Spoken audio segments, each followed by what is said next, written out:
Me avisan si pueden ver mi pantalla, por favor. No, todavía no.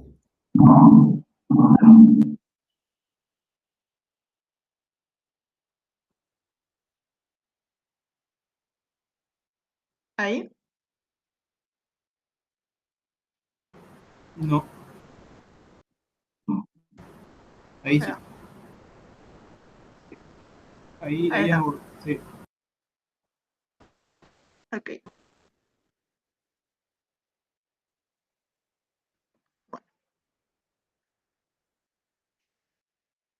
Bueno, la idea de la clase de hoy es básicamente poder darles a ustedes herramientas, diferentes tipos de herramientas para poder hacer un análisis del mercado, ¿sí? Eh, Muchas veces es bastante sencillo decir, tenés que hacer un análisis del mercado, pero ¿qué es hacer un análisis del mercado? Hacer un análisis del mercado es calcular la demanda, calcular la oferta, sacar el punto de equilibrio de repente, pero después cuando vos querés llevar eso a la práctica, de repente como que no es tan sencillo así, porque no sabemos qué herramientas podemos utilizar para poder hacer este análisis del mercado, ¿sí?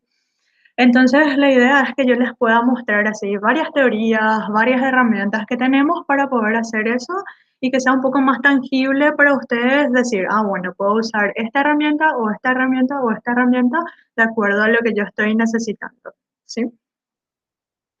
Una cosita también, al finalizar las clases les voy a mandar una encuesta, va a ser anónima, porque quiero saber así qué tal le pareció la presentación, si les gustaron los ejemplos, no sé.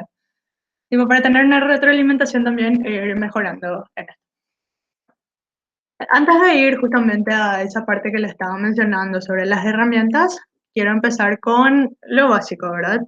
Eh, Definir el proyecto. ¿Cómo inicia la definición de un proyecto? ¿Cómo inicia un proyecto? Súper sencillo. Súper sencillo, inicia con el descubrimiento de la idea o de la necesidad de una empresa, de un sector público o de un área de la empresa o una idea nueva que queremos emprender, etcétera, ¿sí?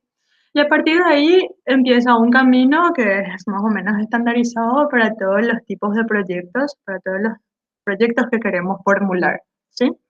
Empieza justamente arranca después con, con las definiciones comerciales, donde nosotros lo que tenemos que hacer es justamente hacer el análisis del mercado que yo les estaba diciendo hace rato, ¿sí? En esto, como ya les mencioné, tenemos que hacer el análisis de la demanda, de la oferta, hallar un punto de equilibrio, hacer comparativas, por ejemplo, de nuestro producto, nuestra idea con la competencia, hacer un análisis de los proveedores, hacer un análisis de la competencia actual y también de la competencia que pueda haber en un futuro, hacer un análisis de nuestros clientes, entre otros puntos, ¿sí? Después tenemos la factibilidad técnica, que como ustedes saben, si nosotros, por ejemplo, tenemos un proyecto de la implementación de una nueva línea de producción, no implica solamente la compra de una máquina, sino que también implica eh, saber si yo necesito realizar instalaciones eléctricas para esta nueva máquina, si necesito, por ejemplo, comprar un nuevo transformador para poder alimentar esta máquina, si necesito, por ejemplo, planta un chiller para la máquina, entonces si necesito instalar este chiller, necesito también saber si es que necesito ese nuevo transformador o ese nuevo chiller, si yo tengo espacio físico dentro de mi terreno para poder hacer esas instalaciones. Entonces todo eso implica un estudio de factibilidad técnica, ¿sí? Después tenemos la factibilidad organizacional, que la factibilidad organizacional es poder saber si mi organización, básicamente, así tal cual está ahora, es capaz de poder implementar ese proyecto. Si es que yo ya tengo, si ya soy una empresa consolidada, es hacer un análisis de si los recursos humanos, por ejemplo, que yo ya tengo hoy, me van a servir para poder implementar este nuevo proyecto o si yo necesito nuevos recursos, o también si es un emprendimiento nuevo, por ejemplo, cuántos personales yo necesito contratar. De esos personales que yo necesito contratar, cuál va a ser el perfil del personal, la descripción de su puesto. Después de eso, cuál va a ser su salario, cuánto tiempo va a trabajar, es necesario que trabaje los 7 días de la semana, es necesario que trabaje las 24 horas. Todo ese análisis también yo tengo que hacer, también un análisis, por ejemplo, si van a trabajar en turnos rotativos, el turno rotativo va a ser, ¿cómo va a ser? Una persona va a venir, por ejemplo, en una semana 2 veces a la mañana, después va a venir 2 veces a la tarde y después 2 veces a la noche, o va a ser 3 veces a la mañana, 2 veces a la tarde, 3 veces a la noche. Todo eso también se analiza en la factibilidad organizacional, ¿sí? Después venimos en el estudio de impacto ambiental, que justamente nosotros, este punto, por ejemplo, se estudió justamente en ambiental, en gestión ambiental, en esa materia, donde acá, por ejemplo, nosotros para poder hacer un estudio ambiental tenemos eh, varias formas. Por ejemplo, puede ser una consulta a los expertos. Podemos, por ejemplo, también decir, yo no quiero hacer este estudio, voy a tercerizar y entonces incluyo nomás eso dentro de mi proyecto, pero obviamente, o sea, entre los costos de mi proyecto, pero obviamente tengo que tener los resultados antes de implementar el proyecto.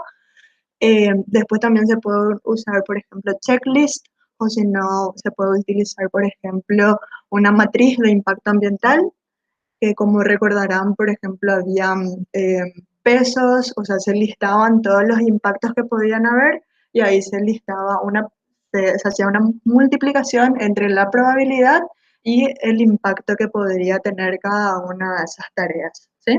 Y a partir de ahí teníamos un resultado y con eso nosotros podíamos decir, bueno, mi máquina tiene una probabilidad de que eche gas, que es nocivo para el medio ambiente, de 0,1%, pero el impacto es del 1 al 4 es 4. Entonces, a partir de ahí nosotros podemos decir, ¿es un impacto alto o es un impacto bajo? Y poder también después, en el momento de presentar esto, eh, saber cómo gestionar aquellos impactos que son altos y aquellos impactos que no son altos, dejar a un lado, ¿verdad? Y por último tenemos el análisis financiero, donde en este punto lo que nosotros hacemos es calcular lo que ya sabemos, que es el BAN, el TIR, tenemos que definir, por ejemplo, el TAMAR. eh, ¿Cómo nosotros podemos sacar esos datos? Lo más fácil es sacando esos datos de la página del Banco Central del Paraguay. Ellos nos dan luego, por ejemplo, una tasa mínima que tiene que ser de retorno. Entonces, ese tipo de datos podemos utilizar para poder hacer, por ejemplo, un análisis financiero de un emprendimiento. También podemos sacar de la página del Banco Central la tasa de inflación anual y tener en cuenta ese valor también para nuestro análisis financiero, entre otros tipos de puntos que podemos tener en cuenta acá también. Una vez que nosotros ya hagamos el análisis financiero, después de eso se puede hacer el análisis de sensibilidad, se llama, donde, por ejemplo, esto es muy interesante porque acá podemos tener varios tipos de escenarios, ¿sí? Si tenemos un primer escenario, donde yo digo, mi presupuesto global para la instalación de mi empresa o de mi fábrica es de 2 millones de dólares, ¿sí? Entonces, yo hago un estudio del mercado y mi estudio del mercado me dice que con mi nuevo producto que yo voy a sacar de esa instalación de la fábrica, voy a poder meter al mercado, si es que instalo cinco máquinas, voy a poder sacar 10.000 toneladas de X producto, ¿sí? Pero después mi estudio del mercado me dice la demanda es solamente de 8.000 toneladas. Entonces, con el análisis de sensibilidad, lo que yo puedo hacer, muy agarrado de la mano con el estudio del mercado, yo puedo decir, en mi estudio del mercado tengo una proyección de que recién al tercer año yo voy a tener una demanda de 10.000 toneladas. Entonces, con mi análisis financiero, yo puedo hacer, por ejemplo, el estudio de sensibilidad de decir, bueno, ¿qué pasa si yo en el primer año hago la inversión de las 5 máquinas? Traigo de una las 5 máquinas. Capaz por comprar de una las 5 máquinas, la empresa china me hace más barato el precio de las máquinas en total, ¿sí? Entonces ahí me sale un BAN, me sale un TIR, me sale todos los datos financieros ahí, ¿sí? Después, el otro escenario es analizar, bueno, como mi estudio del mercado me dice que al tercer año recién yo voy a tener una demanda de 10.000 toneladas, entonces a mí me conviene en el primer año comprar solamente 4 máquinas y en el tercer año recién comprar la quinta máquina. Entonces ahí yo voy a tener en el año cero una inversión de 4 máquinas y en el año 3 una inversión de una máquina más. Y con eso me va a sacar otro van, otro TIR, etcétera, ¿sí? Entonces ahí es súper interesante poder ir jugando con las variables sensibles del proyecto, que en este caso, por ejemplo, la variable sensible es comprar 5 máquinas en el año cero o comprar solamente 4 máquinas en el año cero y una máquina en el tercer año, ¿sí? Y eso poder presentar y al final de cuentas el análisis financiero nos va a decir con los parámetros financieros, ¿te conviene más irte por el escenario uno o irte por el escenario 2? ¿Sí? Hasta acá no sé si hay alguna duda o consulta o si quieren que haga énfasis en algún punto.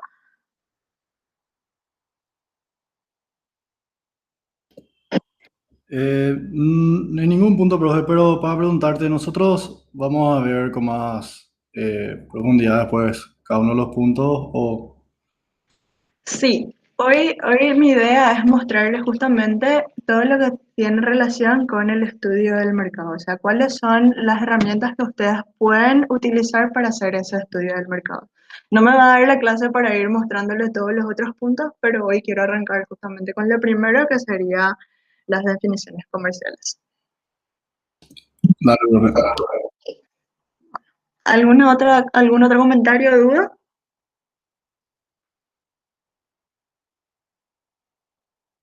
Bueno, genial. Continuamos. Bueno, entonces empezamos con lo que son las definiciones comerciales. Espérame un ratito.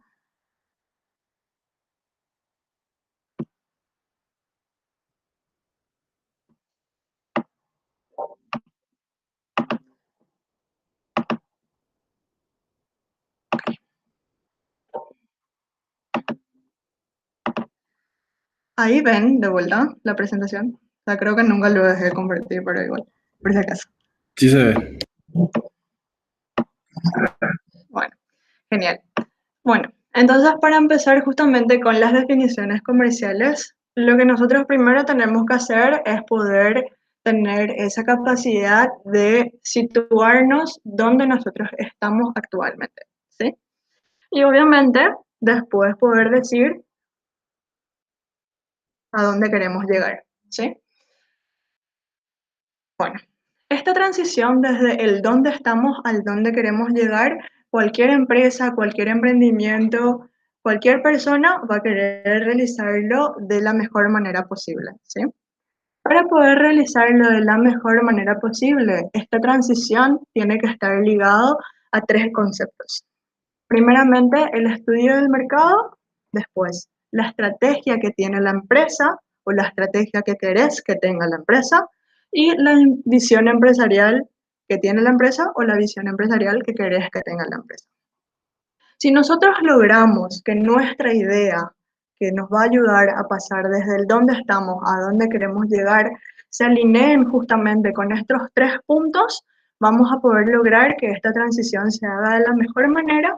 Y también tenemos, por ejemplo, en el caso que sea el proyecto de una empresa, o sea, que nosotros estemos presentando un proyecto a una empresa para que se apruebe ese proyecto, vamos a tener mayor probabilidad que el directorio o que los accionistas aprueben esta idea, ¿sí? Entonces ahí es súper importante tener ese primer concepto que desde el donde nosotros queremos partir al donde queremos llegar, siempre tiene que estar ligado a la estrategia empresarial, la visión empresarial y eso se engloba y eso va a ayudar a que nosotros podamos hacer nuestro estudio del mercado más direccionado, vamos a decir, ¿sí? No sé si hay alguna duda. Bueno, continuamos. yo hago esa definición del mercado? ¿Cómo yo analizo? Y acá, para mí, lo más interesante es tener en cuenta que nosotros podemos ir analizando el mercado primero desde una forma macro y después ir haciendo algo más interno, ¿sí? Primeramente, de una forma macro, podemos analizar lo que es la economía. Para sacar todos esos datos relacionados a la economía, podemos utilizar, por ejemplo, los informes que nos sacan el Ministerio de Industrias y Comercio. Por ejemplo, si nosotros queremos invertir en el rubro de plásticos, no sé, queremos hacer una fábrica que nos ayude a nosotros reciclar plásticos, ¿sí? O si queremos trabajar con plástico virgen, igual el Ministerio de Industria y Comercio te va a sacar un estudio, o sea, ellos hacen estudios, no les voy a mentir si es de manera anual, porque no es de manera anual, hacen cada 10 años aproximadamente, donde te dicen, por ejemplo, en el año tal, la demanda fue tal, tenemos tantas cantidades de empresas en este rubro, de las cuales tenemos una proyección de que se va a incrementar, de que el mercado va a incrementar en un 15%. Entonces, ese tipo de informes que el Ministerio de Industria y Comercio ya hacen, nosotros podemos utilizar de base para tener una idea macro de lo que es el mercado en el cual nosotros queremos estar invirtiendo, ¿sí? Lo mismo se hace con, por ejemplo, si ustedes quieren participar en el mercado avícola, lo mismo van a poder encontrar un informe de la cantidad de pollos que se venden en el mes o por año, una proyección de la demanda, van a poder sacar, por ejemplo, también cuáles son las empresas, por lo menos el informe siempre trae las principales empresas, entonces si yo estoy hablando de este informe avícola, te va a traer, por ejemplo, informes de Pechugón, de Pollos Don Juan y de Pollos Caseros, y después van a traer de otras empresas más pequeñas. Pero bueno, toda esa información nosotros podemos sacar ahí del Ministerio de Industria y Comercio y está también disponible. Después tenemos las legislaciones y las regulaciones.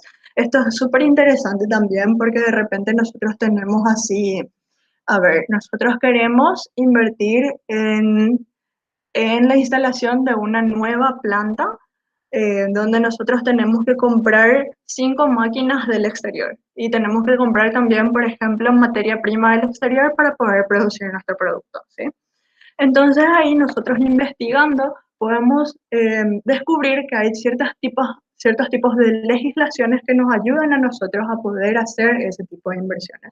Como por ejemplo la ley 6090, que es una ley que justamente te dice, así resumiendo con mis palabras, te dice que si vos compras una máquina de afuera, venís a instalar acá en Paraguay, el gobierno hace, no te cobra por los impuestos de haber comprado y haber traído esa máquina, ¿sí? Entonces vos lo que vas a estar pagando es solamente el precio de la máquina y a eso no le tenés que agregar ningún impuesto, ningún tipo de impuesto, ¿sí? Entonces así también si nosotros hacemos una buena investigación en las legislaciones y regulaciones, podemos descubrir este tipo de ley que nos ayudan a nosotros a poder tener un costo financiero menor del proyecto, ¿sí? Después hacer un análisis de la población demográfica, donde con este análisis nosotros podemos definir, eh, justamente como su nombre le dice, eh, si en Paraguay tenemos mayor cantidad de adultos en tal rango de edad o en tal rango de edad, o si tenemos mayor cantidad de jóvenes o tenemos mayor cantidad de niños, ¿sí? Entonces podemos tener también esa estimación. Para poder sacar ese tipo de estimación, nosotros tenemos, por ejemplo, también el portal del gobierno, que es el portal de estadísticas. Antes era Censo y Estadísticas, ahora se llama Ministerio de Estadísticas, y entonces de ahí podemos sacar esa información, por ejemplo. Después tenemos lo que es valores sociales y estilo de vida, que como les dice, pues, podemos definir cuál es el gusto de las personas de acuerdo al producto, al nicho del mercado que nosotros queremos apuntar. Y por último, la tecnología, poder definir qué tipo de tecnología necesitamos nosotros para implementar nuestro proyecto. Por ejemplo, si es un proyecto de inversión de algo que nosotros planteamos hacer de manera artesanal, la tecnología no tiene que ser muy avanzada, pero sin embargo, si nosotros queremos plantear eh, la implementación de algo mucho más avanzado en tecnología, ahí sí va a tener un mayor costo este punto. Después sería analizar un poco más interno a lo que está más cerca de la industria, que sería justamente poder analizar el mercado de cómo todos los puntos que le estaba diciendo anteriormente es como que tienen también un impacto, una incidencia dentro de la empresa o dentro de nuestro proyecto, pero tiene un impacto más no directo, tipo un impacto indirecto. Y este siguiente círculo tiene un impacto más directo a la empresa. Entonces sería hacer un análisis de justamente ya cuáles van a ser los proveedores de la empresa, cuáles van a ser los competidores de la empresa, cuáles van a ser los clientes de la empresa, cuáles van a ser los productos o los servicios sustitutos del producto que yo quiero producir y cuáles van a ser aquellos competidores que tienen la capacidad de alguna vez poder producir o vender o ofrecer lo mismo que yo quiero ofrecer.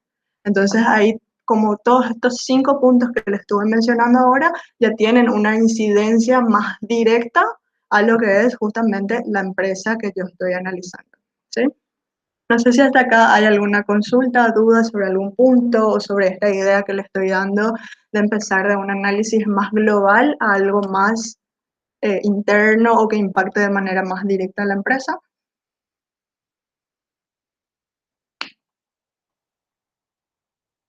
¿Consultas? Se entiende bien, profe. Bueno, genial. Y acá a la derecha yo justamente les cité a ustedes cuáles son esas herramientas que nosotros podemos utilizar, ¿sí? Por ejemplo, podemos utilizar la matriz de factores externos, podemos, que sería la matriz F. Después tenemos la matriz de las 5 fuerzas de Porter. Estas dos matrices, por ejemplo, son herramientas súper tradicionales que se suelen utilizar mucho para hacer, el primero en la matriz de factores externos para hacer justamente el análisis súper macro y en la matriz de las 5 fuerzas para poder hacer ya el análisis justamente de los proveedores, competidores, clientes, nuevos ingresantes y productos o servicios. ¿Sí? Profe, Pero después también, ¿sí? pero yo tengo una duda con la matriz F. Viste que Sí. nosotros o sea, hacíamos eso en otras materias y es como que vos nomás decidís cómo está tu competidor en ciertas áreas o hay alguna forma de sacar esa información también. A ver, ¿me puedes explicar de vuelta tu Por ejemplo, en la consulta? O sea, matriz, en la matriz F nosotros ponemos nuestra empresa y los competidores y ciertas áreas en las que vamos sí, a medir el rendimiento. ¿Y cómo sí. sabes el rendimiento de esa empresa? ¿Vos nomás, según lo que vos ves, decidís o cómo hay una forma de tener esa Ok. información? Ok. Bueno, le estaba comentando hace rato que, por ejemplo, cuando ustedes hacían el análisis económico a nivel macro, nosotros tenemos información de parte del Ministerio de Industria y Comercio donde justamente te dice, obviamente va a ser súper aproximado, ¿no? O sea, nunca vamos a poder sacar una información 100% real, pero ese tipo de análisis te trae, por ejemplo, los principales competidores son eh, vamos al ejemplo de la empresa avícola otra vez, ¿sí? Los principales competidores son eh, Pechugón, Pollos Caseros y Pollos Don Juan, ¿sí? Y después ya te cita y otros. Y ahí te muestra cómo está dividido la torta del mercado para cada uno de esos competidores, ¿sí?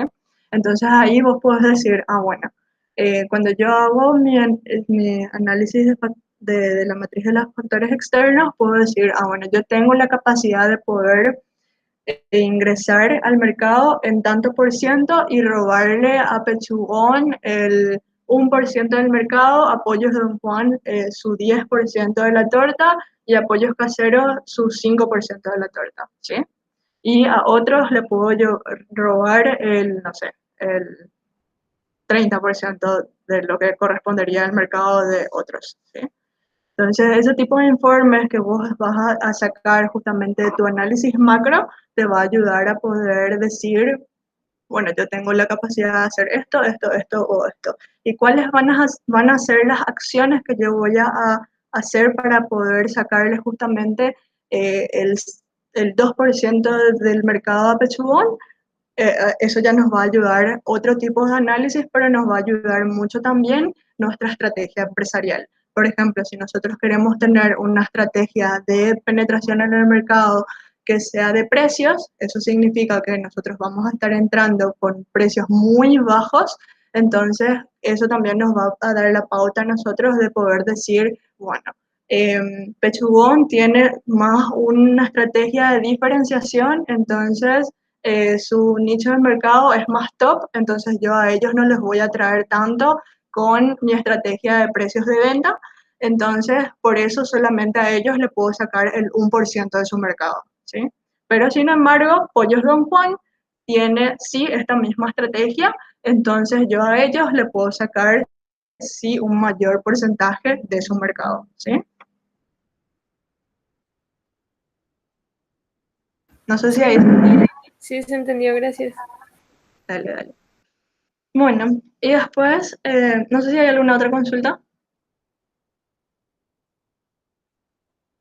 Bueno, continuamos.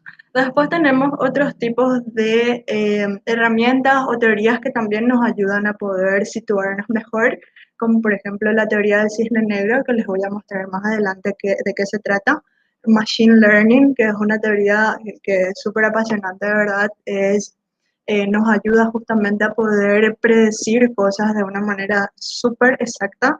Nosotros como futuros ingenieros industriales no vamos a necesitar saber cómo armar un análisis de machine learning, porque la matemática es súper pesada, pero sí en un futuro nos va a tocar a nosotros poder tomar las decisiones a través de los datos que nos trae el machine learning. Entonces es súper interesante que nosotros no sepamos, ¿verdad?, cómo se hace todos esos cálculos matemáticos, sino que sepamos cómo se arma nomás esa teoría, entonces nosotros a partir de ahí entendemos los resultados que nos estás trayendo. Entonces eso también les voy a estar explicando, no de manera muy profunda en la clase de hoy, pero si les parece interesante, podemos en otra clase mostrar eso.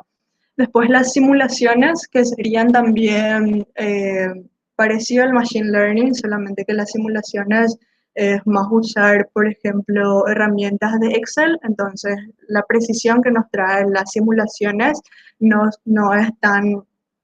no es tanta como la precisión que nos trae Machine Learning.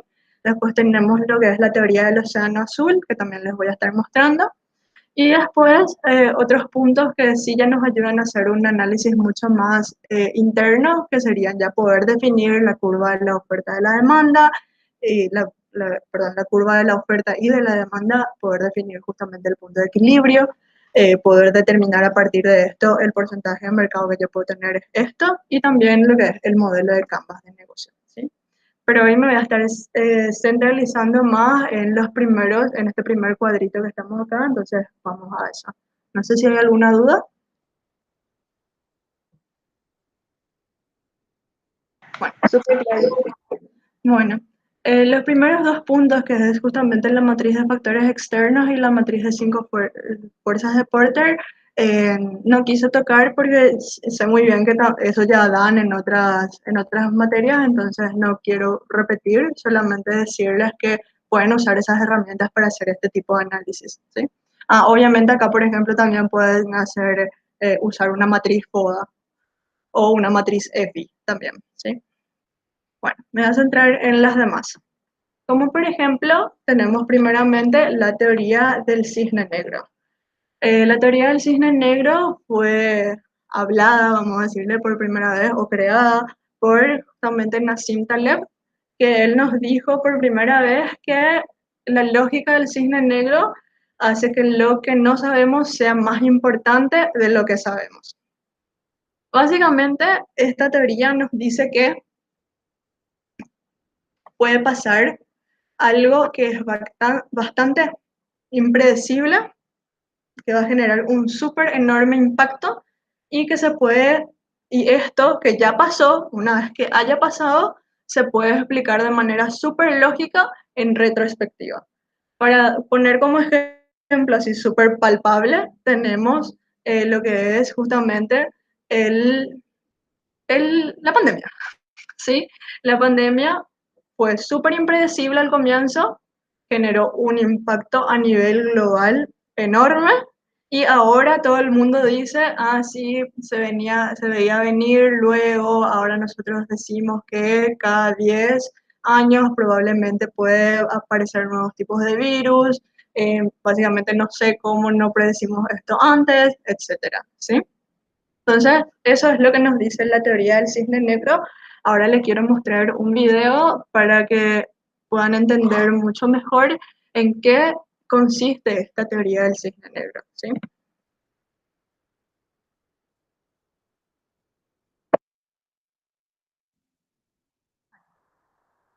¿Ustedes escuchan el audio? Yo no sé si alguien más escucha. No, No, no se escucha. Ahí no escuchan, no. Juan pero Pablo, ven no. el Se ve, subtítulo. sí, Ah, el bueno. subtítulo sí.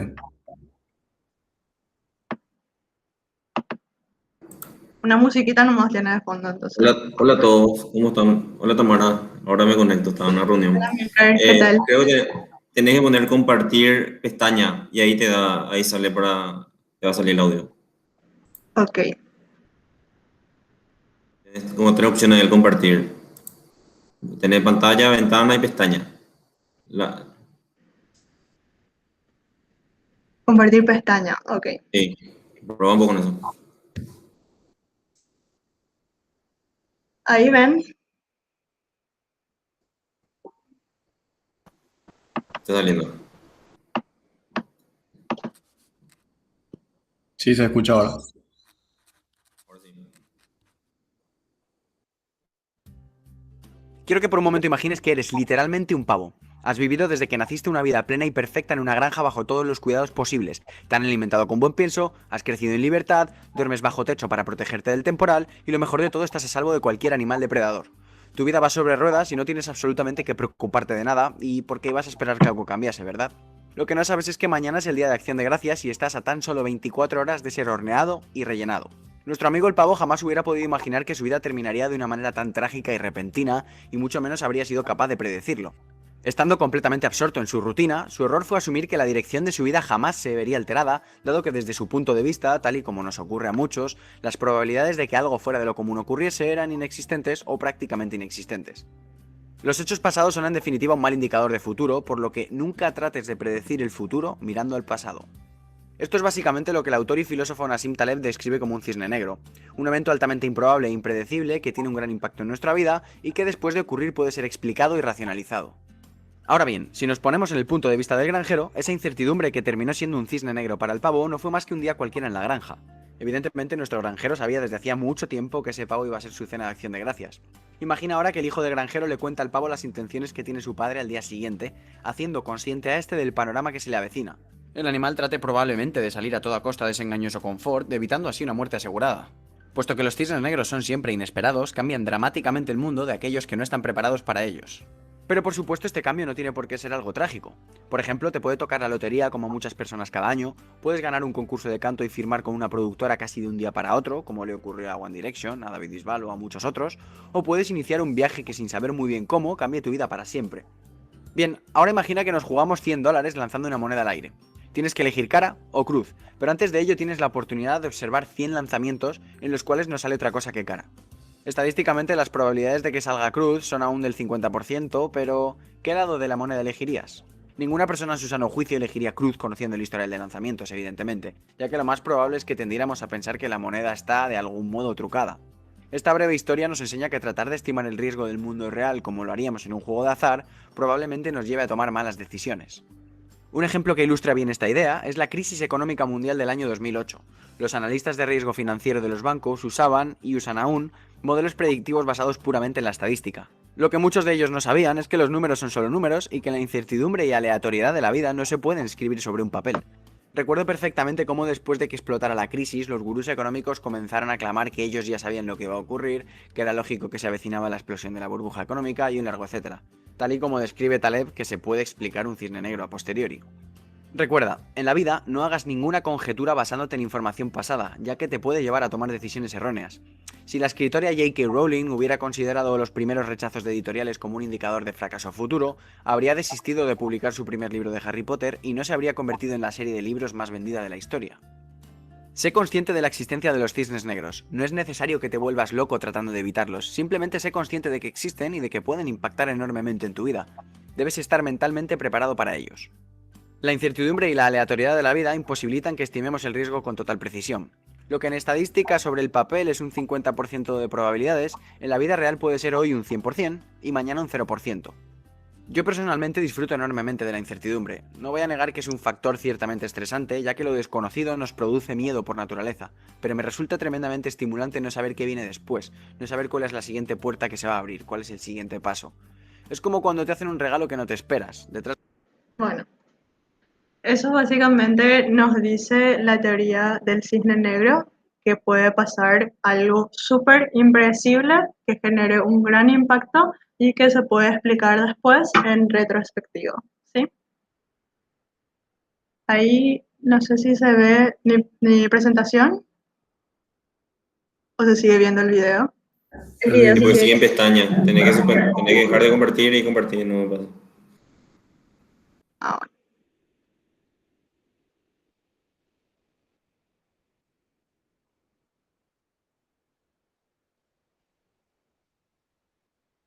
Bueno,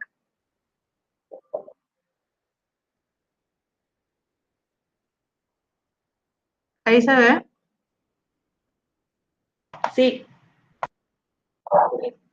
Bueno, genial.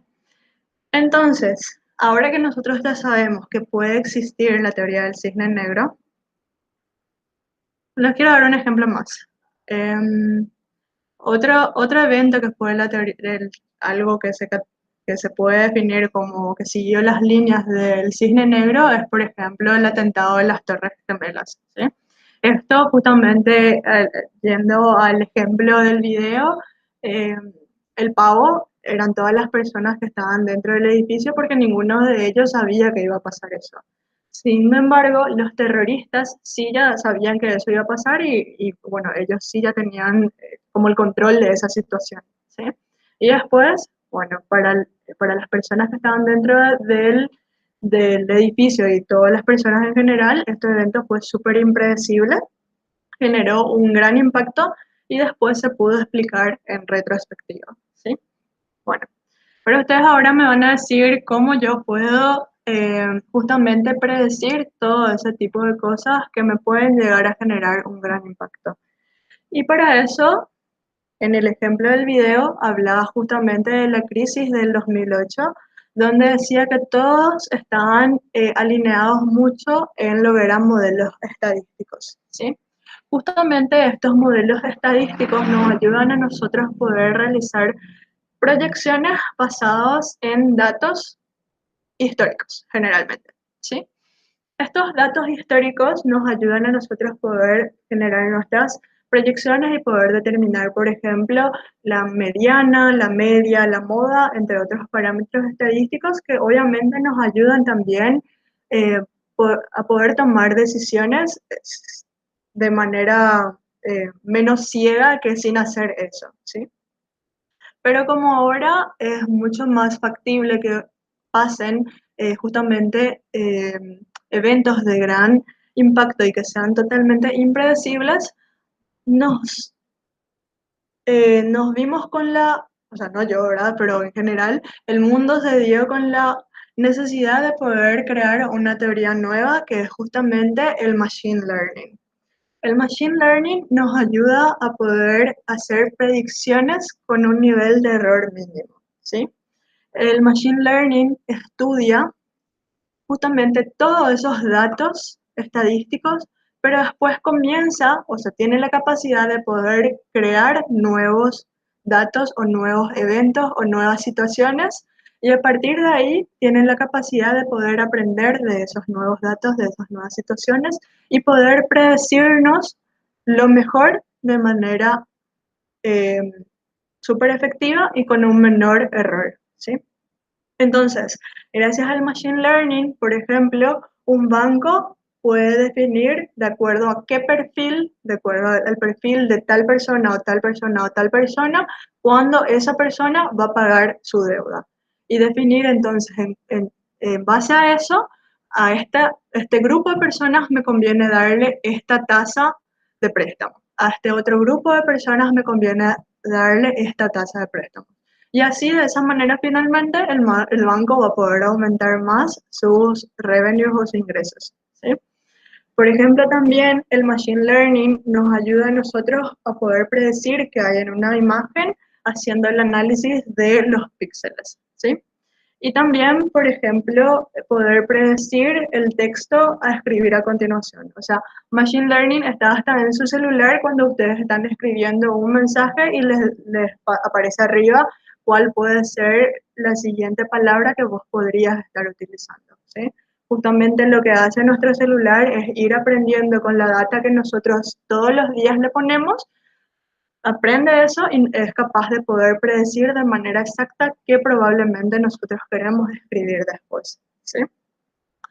Les di el ejemplo de lo que era el Machine Learning aplicado a un banco, pero es súper interesante también poder escuchar dentro de un proyecto, como por ejemplo una empresa que se dedica a producir tractores, ¿sí? Para la producción de tractores no es así como un teléfono, que los teléfonos salen año tras año, ¿sí?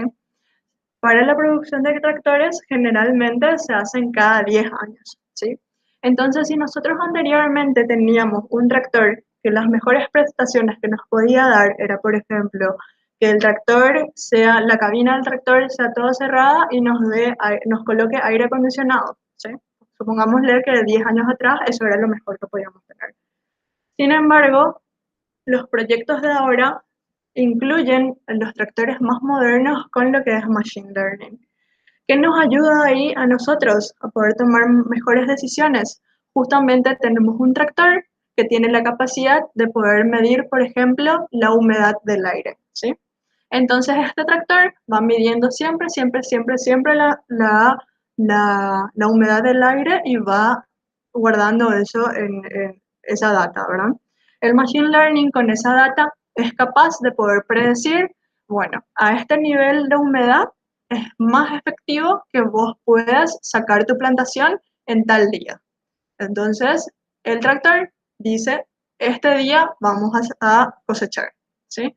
También tiene la capacidad de, por ejemplo, hacer predicciones ligadas a satélites que están obviamente en el espacio, entonces esto puede ser mucho más preciso, ¿sí? Entonces eso es lo que nos ayuda el Machine Learning finalmente a poder tomar decisiones mucho más interesantes con un nivel de precisión súper alto, ¿sí? En otra clase, si les parece interesante esta teoría, puedo mostrarles más, porque, a ver, el Machine Learning tiene, por ejemplo, diferentes métodos para poder hacer justamente eso. Por ejemplo, nosotros vimos en investigación de operaciones que teníamos el árbol de decisión, ¿sí?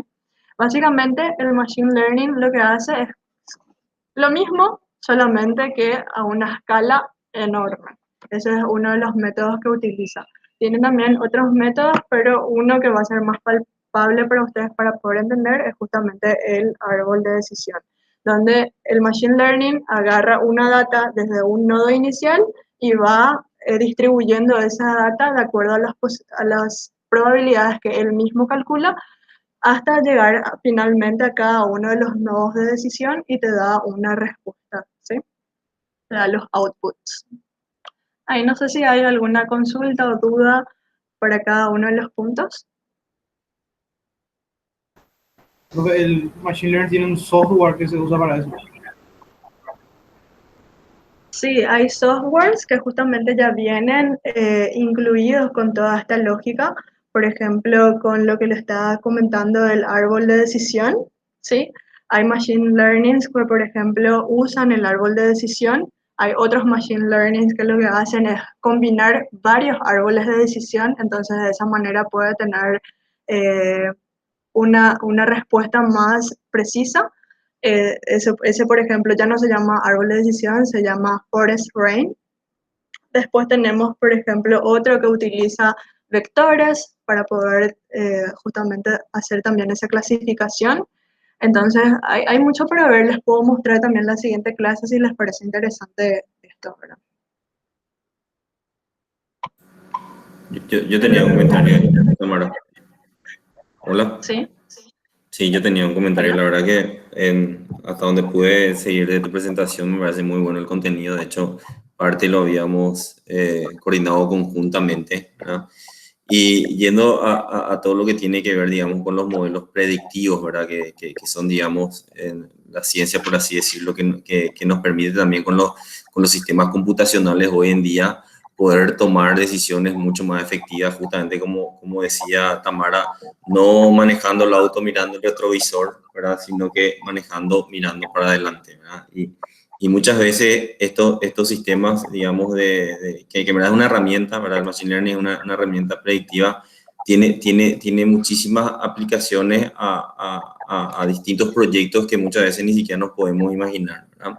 Y ahí lo que decía el ejemplo de Tamara, ¿verdad? No solamente permite identificar cuáles pueden ser las tasas más convenientes a ciertos segmentos de las poblaciones, sino que por sobre todo a nivel corporativo de los bancos, permite identificar cuáles son los productos que mejor se adaptan al perfil, digamos, de ese cliente, ¿verdad? Entonces, yo creo que esa es una de las mayores bondades que tiene por lo menos el Machine Learning, digamos, como un algoritmo de predicción en el momento, o sea, digamos, como a nivel comercial, por así decirlo, ¿verdad? También les comento que en algunos proyectos en los que me tocó trabajar, ¿verdad? Estuvimos aplicando Machine Learning justamente también en la gestión e identificación de los procesos, los bañados, ¿no? Y ahí yo creo que se puede visualizar el potencial gigantesco que tiene esta herramienta, ¿verdad? Porque históricamente para hacer una intervención en la zona de los bañados, ¿cuáles eran las alternativas que nosotros teníamos, ¿verdad? Teníamos que contratar un servicio de censo, ¿verdad? Un servicio de censo que se hacía obviamente como el sistema del censo nacional, ¿verdad? Que hoy se hace como cada 12 años, ¿verdad? Pero también para ciertos proyectos, y principalmente los proyectos de vivienda, uno tiene que poder identificar, digamos, el perfil de la población en donde quiere llevar las políticas públicas, ¿verdad? Entonces eso se contrataba un staff, un ejército de personas que se iban con una planilla y se iban casa por casa. Buenos días, ¿qué tal señora? ¿Cómo se llama usted? ¿Cuántos hijos tiene? ¿Trabaja? ¿No trabaja? Etcétera. Y así tenía que hacer todo ese reglamento. Una vez que tenía toda esa información se tipeaba uno a uno con todos los errores que eso puede generar. Y bueno, y así se podía tener una caracterización, digamos, de la vulnerabilidad de repente de esas poblaciones, y con eso de repente definir ciertas políticas públicas. No sé, acá vamos a hacer mejoramiento de vivienda, a esta población necesita una casa de cero, y etcétera, ¿verdad? ¿Cómo cambió la tecnología con todo esto? Lo que quiero llegar es que en el último proyecto, o sea, en unos proyectos estamos trabajando justamente en los bañados, ¿verdad? A través de un sistema de dron, ¿verdad? Se hizo un recorrido, ¿verdad? En un día, literalmente en un día, recorrimos casi 500 hectáreas, imagínense, eso es imposible hacer en un censo en un solo día, ¿verdad? Y con un algoritmo predictivo, ¿verdad? Que eso va aprendiendo, pudimos identificar los techos de las casas, ¿verdad? O sea, con esas fotos satelitales, por así decirlo, se metió dentro de ese algoritmo que ya tenía una cierta experiencia, o sea, ya tenía como cierta inteligencia, por así decirlo, tenía una base de datos, ¿verdad? Que se había hecho en Cartagena, India, me parece, en Colombia, ¿verdad? Donde obviamente esa base de datos decía, ok, techo de chapa, o sea, le mostraba un techo de chapa, le decía, esto es un techo de chapa, ¿verdad? Y iba aprendiendo así, ¿verdad? Solamente que de repente techo de chapa con, no sé, medio mancha, bueno, esto identifica como un techo de chapa y no una teja, ¿verdad? Si de repente identifica un techo de chapa con carpa, bueno, eso hace que el algoritmo identifique que es una familia vulnerable, ¿verdad? Pero eso en algún momento se tipea, ¿verdad? O sea, no, es imposible que eso aprenda de por sí solo, ¿verdad? Tiene como una cierta base, ¿verdad?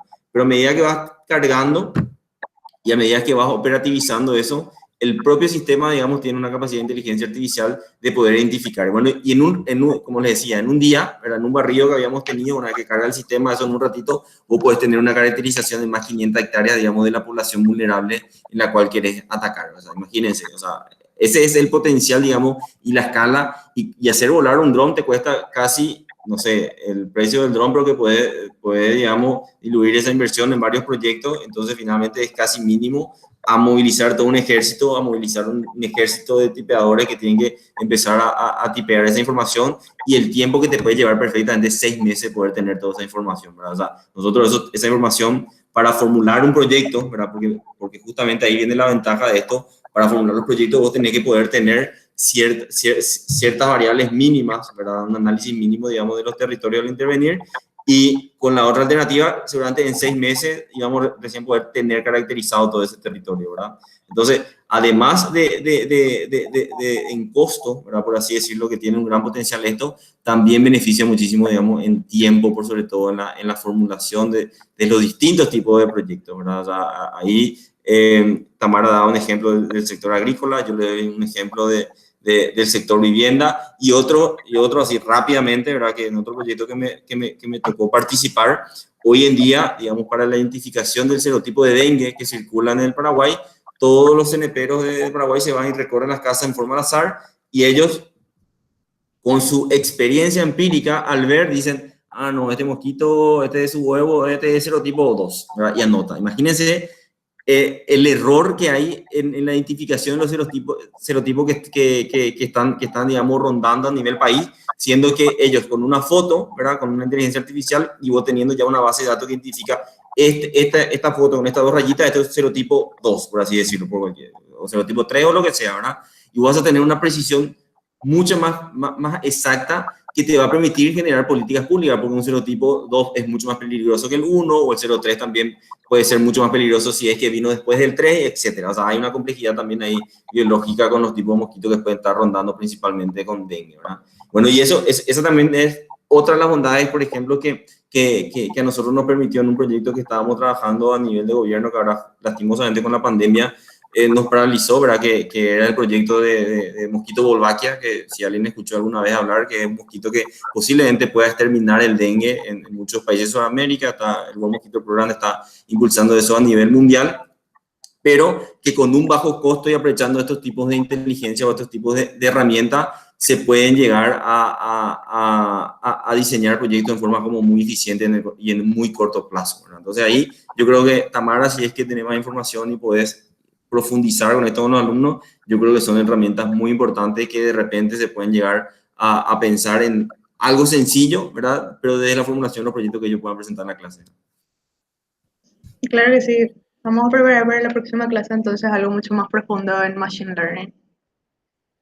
No sé si tienen algún otro comentario o duda o consulta. Profe, si mismo dijiste que, por ejemplo, usando el ejemplo que usaste del dron, de que el costo es muy bajo, pero un costo de un software, si vas, por ejemplo, si vas a adquirir alguna empresa de informática, de tecnología, debe ser altísimo, ¿verdad? O sea, de repente te conviene más esa medición empírica que vos dijiste antes de que hacer un gasto tan importante en un software, o dependiendo ya del proyecto, ¿verdad? Sí, lo mismo estaba pensando yo también, de que o sea, esta herramienta más bien yo, o sea, por lo que estoy escuchando, me parece que es para un proyecto de alta gama o algo así.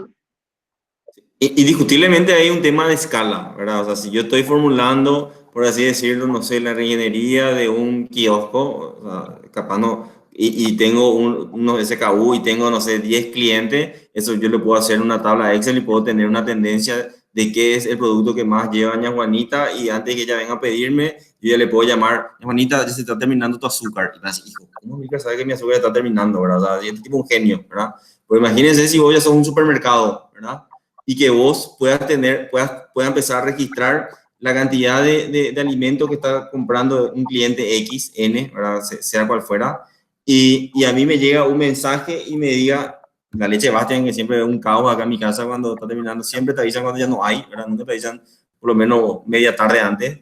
Y me decía, señor, la leche Bastian está terminando. ¿Por qué? Porque en promedio él tiene un consumo natural, ¿verdad? Que se sabe, entonces toma un pack por cada 2 días y que el súper ya más o menos pueda tener una tendencia. Usted siempre compra leche, ¿verdad? Entonces, según la última vez que compró y como siempre compra nosotros, posiblemente no tenga más y él te alerta, imagínense, ¿verdad? Entonces, y vos tenés ahí, no sé, en un súper tenés millones de clientes, ¿verdad? Y que estos algoritmos lo que te permite justamente tener esa inteligencia de poder hacer en una gran base de datos esos análisis como muy rápido, ¿verdad? Ahora, si yo fuera una despensita, tengo solo pocos clientes, seguramente yo lo puedo hacer eso en un Excel, ¿verdad? Esa es otra de las diferencias, por así decirlo, ¿verdad?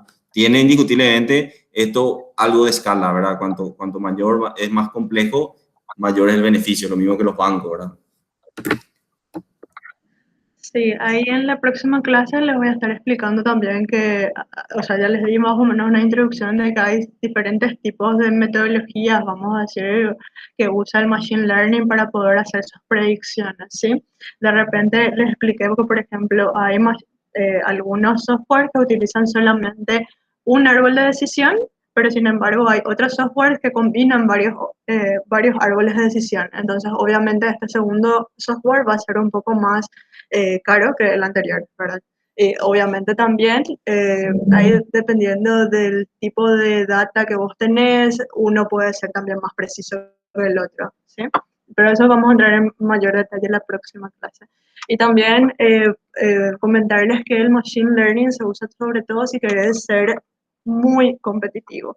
Por ejemplo, ahí agregando como una idea eh, que complementa un poco lo que estaba comentando el profesor, el tema del supermercado.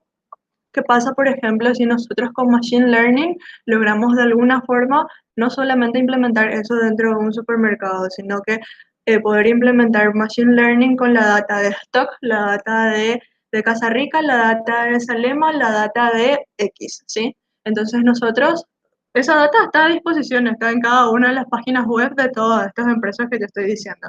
Entonces nosotros con Machine Learning extraemos eso y podemos predecir cuándo va a ser el mejor día para poder colocar de oferta tal producto, ¿sí? Entonces, de esa manera, nosotros podemos ser, nuestro supermercado puede ser mucho más competitivo que el resto. O podemos, por ejemplo, crear una aplicación que le avise a la otra persona, es decir, tal día probablemente haya tal oferta en tal supermercado. Entonces, de esa forma, yo días antes ya hago la oferta en mi supermercado y de esa forma soy mucho más competitiva que que los otros supermercados. ¿Sí? Entonces, eso es un poco lo que nos ayuda a este concepto de Machine Learning y de poder predecir justamente esas cosas. No sé si hay alguna otra duda o pasamos al siguiente punto. No, igual Ahora me mencionar que quiero hay ir un muchos poco. software libres en los cuales se puede jugar también con el tema de Machine Learning y que aguanta hasta cierta escala de base de datos, ¿verdad? Eso, todo una teoría, o sea, eso es todo un curso, ¿verdad? De Business Analytics, por así decirlo, ¿verdad? Pero muchos algoritmos ya están desarrollados, o sea, uno no necesariamente tiene que desarrollarlo, ¿verdad? Yo no sé si con Python de repente se podría programar también cosas como estas, yo creo que sí, pero hay mucho software libre que uno puede entrar y bajar una base de datos de la que tenga y probar y jugar con cada uno de estos modelos predictivos. Eso, sí, eso yo le aseguro porque conozco, ¿verdad? Pero no necesariamente, o sea, ahí el problema es la escala de los datos, ¿verdad? O sea, si vos sumas todos los 10 supermercados, las ganas más importantes, como dice Tamara, seguramente en este software libre ya te va a querer, ya vas a tener que cobrar un fee, ¿verdad?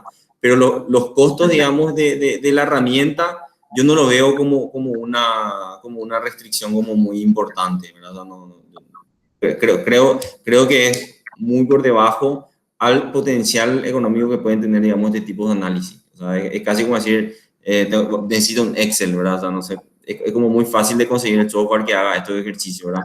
Ahora, armar bien tu base de datos, tener bien tu base de datos, armar bien, digamos, tu algoritmo de análisis, ahí ya hay un poco de ingeniería, por así decirlo, atrás de eso, ¿no? Así es. Bueno, Continuamos. Ahora me gustaría comentarles también sobre otra teoría que me parece así súper interesante, que es la teoría del océano azul, ¿sí? Y para eso, primeramente, les voy a explicar qué es lo que significa el océano rojo. El océano rojo hace referencia a que hay una sangrienta competencia entre varias empresas que están compitiendo justamente en un mismo mercado, ¿sí? Estas empresas se centran solamente en pelear por una mayor participación del mercado, ¿sí? Y el hecho de que estas empresas centren todos sus esfuerzos en pelear por una mayor participación del mercado hace que las posibilidades de crecimiento de cada una de estas empresas sean muy pequeñas, ¿sí? Bueno, entonces, ¿qué es lo que nos dice la teoría del océano azul? Nos dice que dentro de eh, un mercado ya formado, en vez de que nosotros intentemos pelear dentro de ese mercado, nosotros intentemos crear un nuevo mercado, ¿sí? Entonces, el océano azul es eso, crear un nuevo mercado que nosotros podamos, en el momento de formar esta idea para este nuevo proyecto, crear nuevas reglas para el mercado, ya que estamos creando un nuevo mercado, y ya que nosotros estamos creando este mercado, la competencia no va a ser tan relevante, ¿sí? Y acá me gustaría explicar dar un ejemplo así súper palpable para todos. No sé si todos conocen, por ejemplo, Bodoque Montoya. Nosotros en Paraguay tenemos varias líneas de hamburguesas gourmet y también no gourmet, ¿sí? Lo que hizo Bodoque Montoya es no intentar competir dentro de eso, no intentó, por ejemplo, colocarle queso azul para darle esa diferenciación dentro del mercado y ofrecer eso dentro de un bar. No, Bodoque Montoya lo que implementó fue justamente la nueva caja donde eso le permitía a cada uno tener el concepto de compartir en un quincho, en un quincho, ese momento de poder cocinar la hamburguesa, saborear una hamburguesa rica en tu casa, ¿sí? Entonces, Bodoque Montoya, en vez de entrar a un mercado que ya era súper sangriento, creó su nuevo mercado, ¿sí? Entonces, eso es así algo súper sencillo que se puede ver así súper fácil, que justamente utiliza la teoría del océano azul, ¿sí? No sé si hay alguna duda hasta ahora. Bueno, genial. Entonces, quiero hacer más énfasis en esta teoría para que entiendan un poco cómo ustedes pueden hacer justamente lo que hizo Bodoque Montoya, ¿sí? Entonces, vamos a irnos a un ejemplo que sería justamente la empresa Amazon, ¿sí? Amazon es básicamente una empresa de retail, pero en la nube, o sea, no tiene una empresa física abierta al público para todas las ventas que ellos hacen, ¿sí? Como es el modelo tradicional que nosotros tenemos de los malls, de los shoppings, etcétera, ¿sí? Entonces, básicamente, lo que Amazon hizo cuando quiso implementar por primera vez esto fue crear un espacio que antes era desconocido en el mercado, que era la compra y venta masiva de artículos a través de Internet, ¿sí? Entonces, para poder hacer este análisis y poder implementar lo que es la teoría del océano azul, lo que nosotros necesitamos es, primeramente, analizar cuál es la situación actual de la industria. Por ejemplo, el mercado retail, que era justamente donde Amazon iba a entrar a competir. Entonces, ese mercado ya estaba súper saturado, ya teníamos shoppings en todas partes. Después también, ¿qué pasaba? Si yo era una tienda que quería colocar, que quiero colocar, o sea, yo soy una marca que quiero colocar, quiero tener mi tienda dentro de un shopping, el poder de negociación del shopping es mucho más elevado que mi poder de negociación. Después, también el poder de negociación de los clientes es más elevado que el poder de negociación de la empresa. También estamos en una situación donde las personas ya no tienen tanto tiempo para ir a un shopping, que prefieren algo mucho más, prefieren más optimizar su tiempo y entonces quieren pasar tiempo de calidad en vez de estar gastando su tiempo en, por ejemplo, en el tráfico o bajándose hasta una tienda y salir, ¿sí? Entonces, teniendo haciendo ese análisis así súper general de la industria, Amazon va eliminando y agregando, o sea, justamente la teoría del océano azul te dice que vos tenés que, de esta industria, comenzar a moldar lo que vos querés. Entonces vos tenés que ir eliminando o agregando cosas, ¿sí? Haciendo un análisis con Amazon, básicamente lo que Amazon eliminó de la industria retail sería primeramente los espacios físicos. Después también eliminó, por ejemplo, la necesidad de invertir en un terreno de gran tamaño dentro de la ciudad. Por ejemplo, el Shopping del Sol, su terreno es carísimo. Imagínate si yo hoy quiero invertir también y tener un Shopping del Sol en un barrio súper caro, jamás voy a poder, ¿verdad? Entonces, bueno, Amazon eliminó también la necesidad de tener una inversión en terrenos de gran tamaño dentro de la ciudad. Disminuyó también el tiempo que cada una de las personas tiene que invertir para poder hacer una compra. O sea, con Amazon vos no necesitas más irte hasta el lugar y eso implica reducir tu tiempo en, en el desplazamiento y eso reduce también el tiempo de tu compra. Y también eliminó el hecho de tener que tener un horario de atención. O sea, el shopping es súper limitado porque te dice que abre desde las 10 de la mañana hasta las 9 de la noche. En Amazon no, eso está abierto 24/7, ¿sí? Después, justamente, ¿qué es lo que Amazon mantuvo de la industria retail? Para seguir participando en este mercado, Amazon obviamente mantuvo algunas características de esta industria. Por ejemplo, en el shopping vos encontrás una gran cantidad y variedad de productos. En Amazon también, ¿sí? En el shopping también vos encontrás promociones, descuentos y tarjetas de fidelización, por ejemplo. En Amazon también contás con eso. En el shopping, por ejemplo, si vos te vas y no encontrás algo que estás buscando, tenés un centro de ayuda, alguien que te pueda ayudar. En Amazon también tenés un centro o un soporte que te pueda ayudar con tus dudas. Y en los shoppings tenés la facilidad de poder visualizar los precios y Amazon también tiene eso, por ejemplo, ¿sí? Después, ¿qué fue lo que Amazon incorporó? Amazon incorporó la capacidad de poder comprar desde cualquier lugar, en cualquier momento.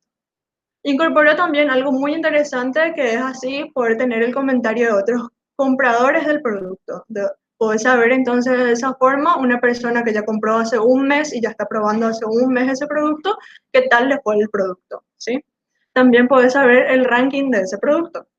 Entonces vos podés hacer una compra, vos cliente podés hacer una compra mucho más inteligente, por decir de alguna forma.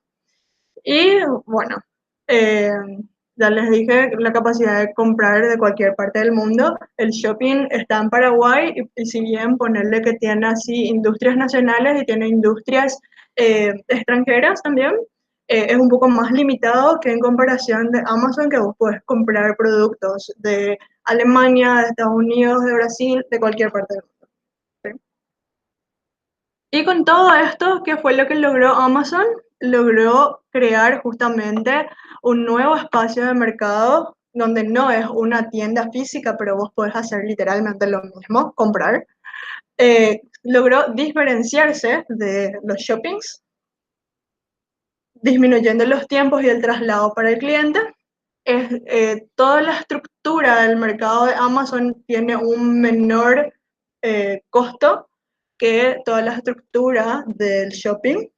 Por ejemplo, incorporando conceptos de logística, Amazon puede ser mucho más competitivo en costos que el shopping, ¿sí? Y también el hecho de eliminar la inversión en tiendas físicas, entonces Amazon puede ser mucho más competitivo en costos que en la tienda física. Y por último, Amazon logró también una globalización. Imagínate que teniendo un warehouse, un almacenamiento, un inventario en X parte de Estados Unidos, yo, Tamara, desde Paraguay, puedo comprar cualquier cosa desde ahí, ¿sí? Entonces, eso obviamente aumenta también la capacidad de ventas de Amazon, ¿sí? No sé si hay alguna duda.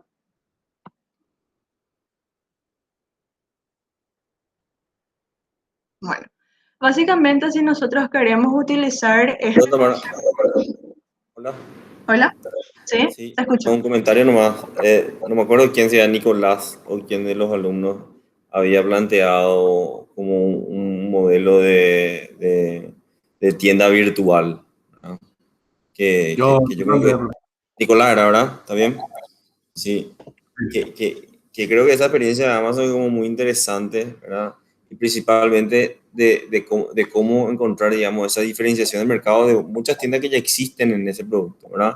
Y me gustó mucho porque fue, digamos, la presentación inicial, todavía no pudimos ver los avances, pero ahí, digamos, creo que se querían concentrar como en productos 100% paraguayos, ¿verdad?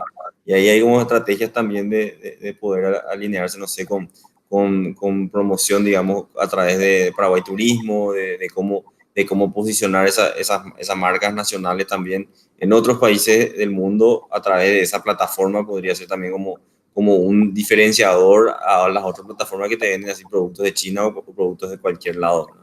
Entonces, ahí creo que hay algo como interesante de explorar, digamos, de esa experiencia de negocio y conocer también ahí que obviamente los mayores desafíos que ellos tienen que ver con todo este soporte tecnológico, ¿verdad? Ahí hay también otro tema que no es menor, principalmente en toda la parte de base de datos, gestión de los motores de búsqueda, el machine learning que usa Amazon es impresionante, ¿verdad? O sea, una vez que uno tipea, no sé, cosas de bebé, de que nació Bastian, a mí todo el día me promocionan cosas de bebé, ¿verdad? O sea, sabe perfectamente, digamos, qué es lo que yo puedo estar buscando o no, y te ofrece en forma como automática, ¿verdad? Eso es puro machine learning, ¿verdad? Pero además tiene algo como interesante que maneja como mucha información, ¿verdad? Entonces, inicialmente, y esto va de nuevo para el modelo de negocio de Nicolás, inicialmente ellos eran intermediarios, ¿verdad? Y siguen siendo intermediarios, ¿verdad? Que creo que algo parecido hace esta gente de pedidos ya, ¿verdad? Yo inicialmente, vos pedías y él seguía y te compraba, no sé, una gaseosa, o pedías y te compraba una hamburguesa, ¿verdad? Pero luego empieza a juntar información y su negocio finalmente es información y no de logístico, ¿verdad? Tiene tanta información, ¿verdad? Que ya sabe más o menos la demanda. Mira el caso de la despensera, ya sabe que Amilcar en promedio compra una coca por lo menos una vez a la semana y generalmente los viernes, ¿verdad?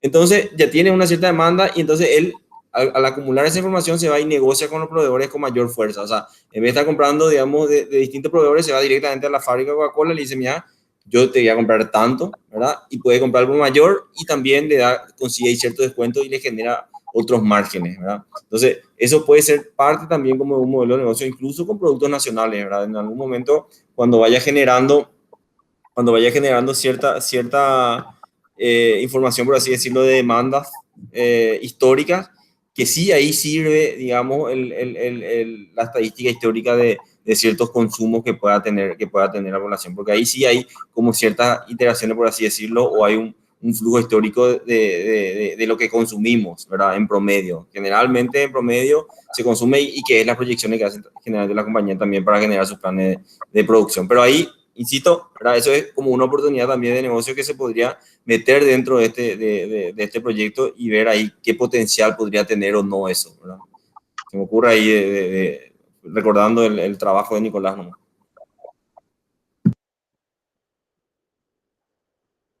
Gracias, Milker. No sé si hay algún otro comentario o duda, consulta. Bueno, continuamos entonces. Básicamente, esta teoría del océano azul se basa en estas cuatro cosas que serían aumentar, crear, reducir y eliminar, ¿sí? Nosotros tenemos que analizar qué es lo que queremos aumentar del mercado existente en el cual es parecido a donde probablemente nuestro producto podría participar, pero no queremos participar directamente en eso. Entonces tenemos que analizar ese mercado y ver qué queremos aumentar de ese mercado. Tenemos que ver qué es lo que queremos crear de nuevo que ese mercado todavía no tiene. Tenemos que ver qué es lo que nosotros queremos reducir de ese mercado y tenemos que ver efectivamente qué es lo que nosotros queremos eliminar de ese mercado, ¿sí?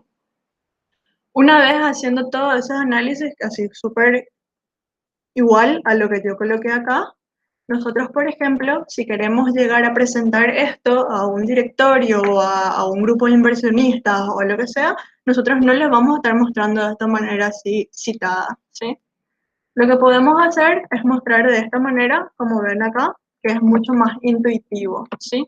Entonces nosotros acá abajo vamos colocando todos esos puntos que les puse y hacemos la comparación justamente. La línea azul sería Amazon y la línea naranja sería la tienda tradicional, ¿sí? Entonces nosotros vamos ponderando cada una de esas cosas y vamos a clasificando, ¿sí? Por ejemplo, la tienda tradicional tiene espacio digital, no, no tiene, entonces cero. Y acá se ve de una manera muy intuitiva que Amazon sí tiene un espacio digital, entonces es 5, ¿sí? Por ejemplo, la tienda digital tiene espacio físico, sí tiene, entonces es en una escala de 5, tiene 5. Y Amazon también tiene espacio físico para sus almacenamientos, entonces tiene un punto 2, por ejemplo. Después, terrenos dentro de la ciudad, Amazon cero, no necesita. La tienda tradicional sí necesita. Amazon movimiento de clientes cero, entonces acá está también. La tienda tradicional sí necesita el movimiento de clientes. Entonces, de esta forma, nosotros vamos armando nuestro gráfico y es mucho más intuitivo poder entender en qué puntos nosotros estamos creando como nuevo, que serían estos puntos que están acá. Por ejemplo, el ranking de productos es totalmente nuevo, el comentario de otros compradores es totalmente nuevo, entonces está acá en comparación al ranking de productos y comentarios de otros compradores que la tienda tradicional no tiene nuevo, ¿sí? Otras cosas por ejemplo, tienen ambos serían la calidad de atención. Entonces, este es un punto que está ahí como juntos. Ambos también tienen lo que es las promociones. Entonces, eso, por ejemplo, ambos mercados están manteniendo, ¿sí? Entonces, de esta manera, nosotros podemos ver mucho más intuitivamente todos esos cambios que le estaba mencionando en un mercado y en otro mercado, ¿sí? No sé si se entiende.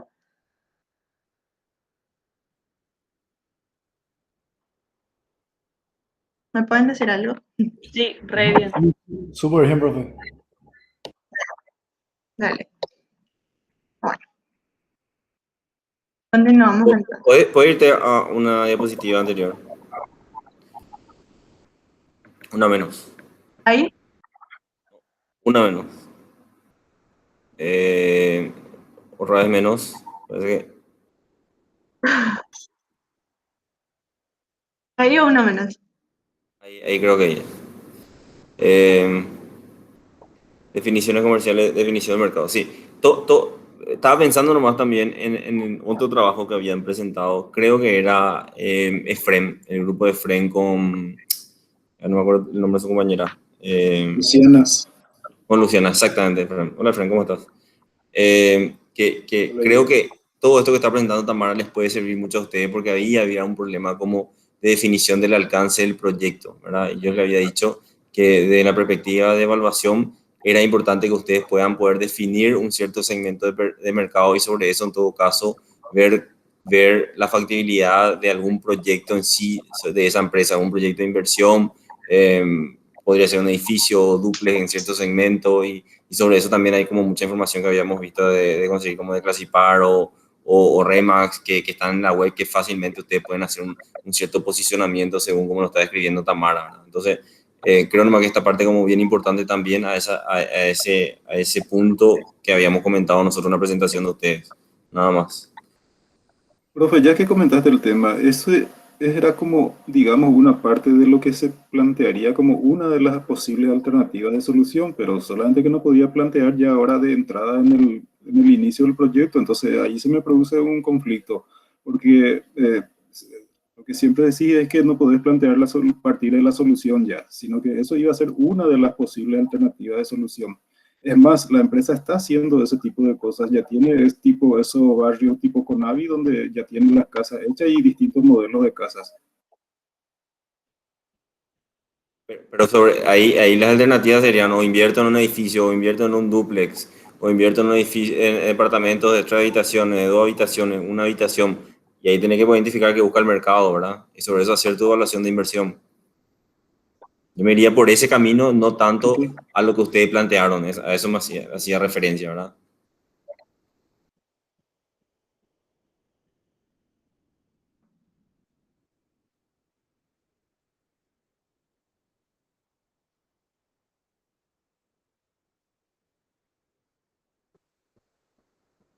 Ese era mi No comentario, sé no sé si... si por ahí Efraín tiene algún otro, puedes continuar más.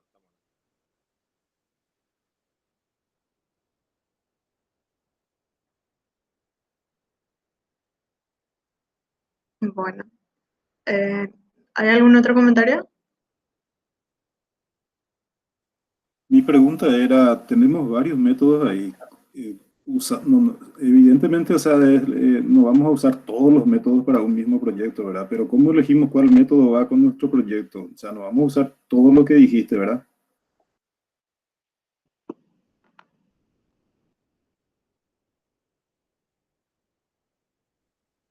No, no entiendo la consulta.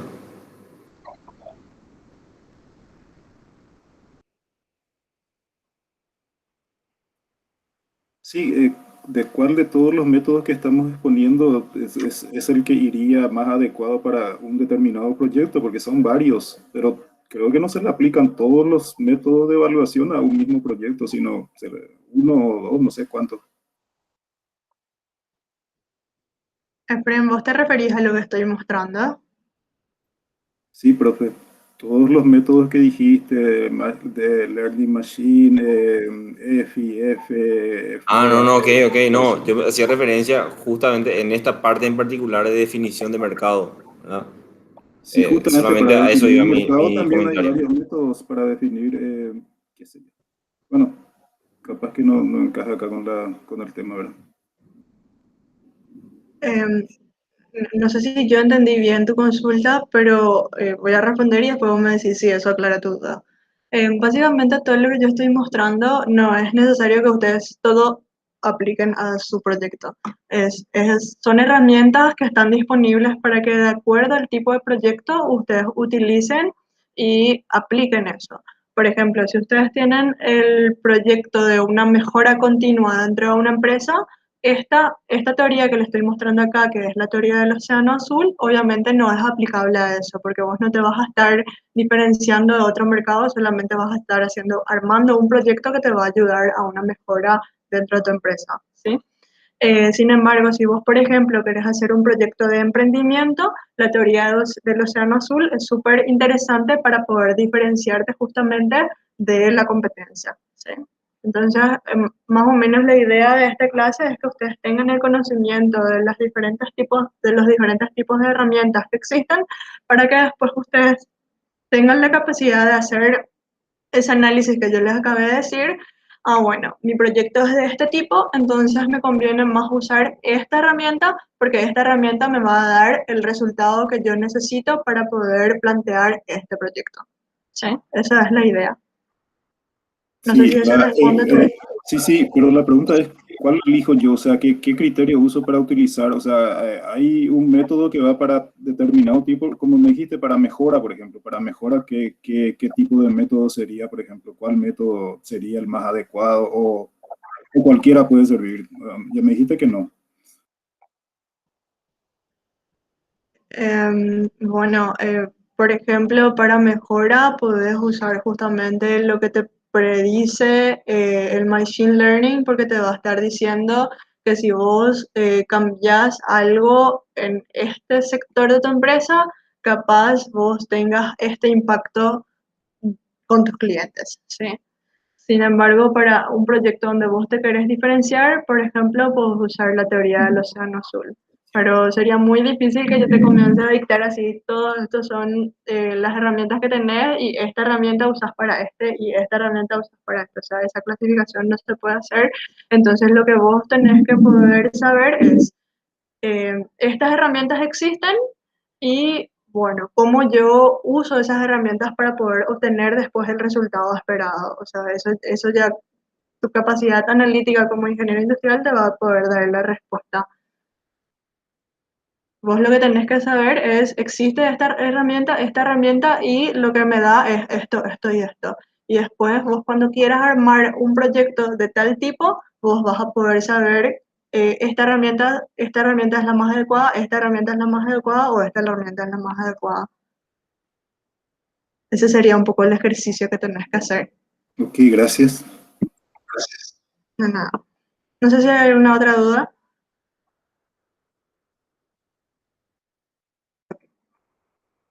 Como resumen, en la teoría del océano azul es esto: aumentar algo del mercado ya existente, crear algo del mercado ya existente, reducir algo del mercado ya existente y eliminar algo del mercado ya existente.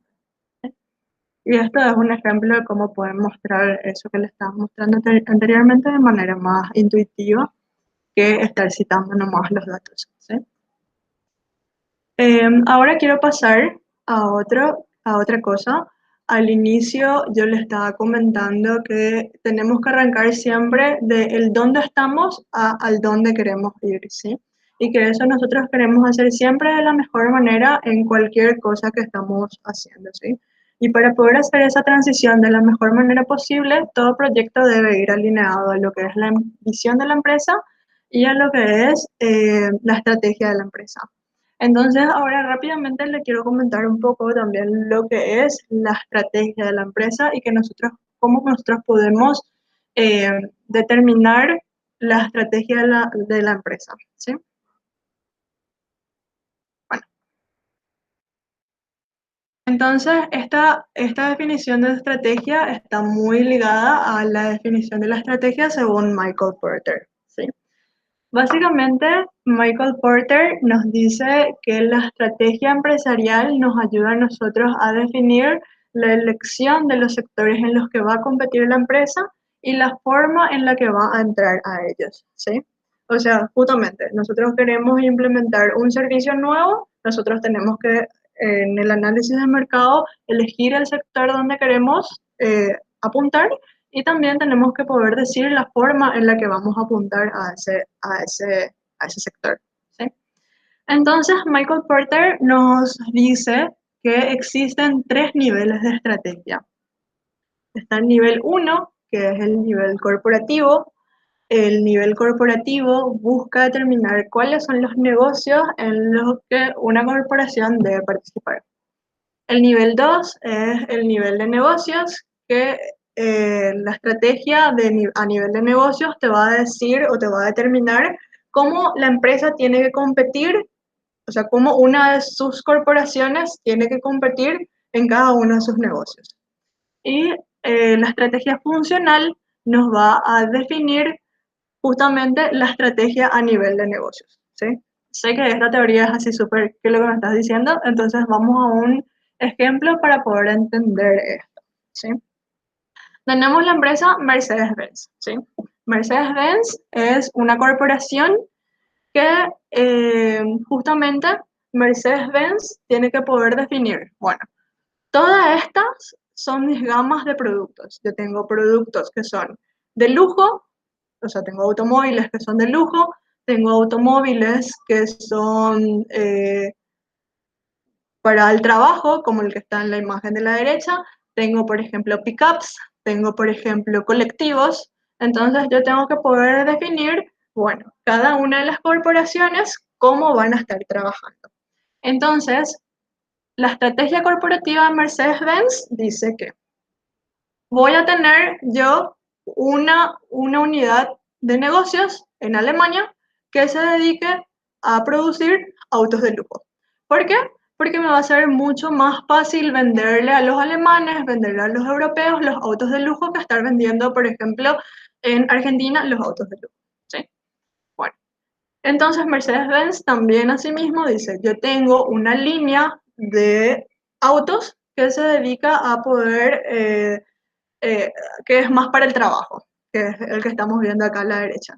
Entonces decimos, bueno, estas líneas que son autos para el trabajo no tienen que ser muy costosos, no se necesita mucha tecnología para elaborar esto. Entonces yo eso puedo, no se necesita, por ejemplo, mano de obra hipercalificada para poder hacer un auto de este tipo. Entonces yo puedo instalar esta fábrica que se dedica a hacer exclusivamente los autos que son para trabajo en Argentina, porque ahí estoy reduciendo mis costos, porque justamente la electricidad en Argentina es más barata que la electricidad en Alemania.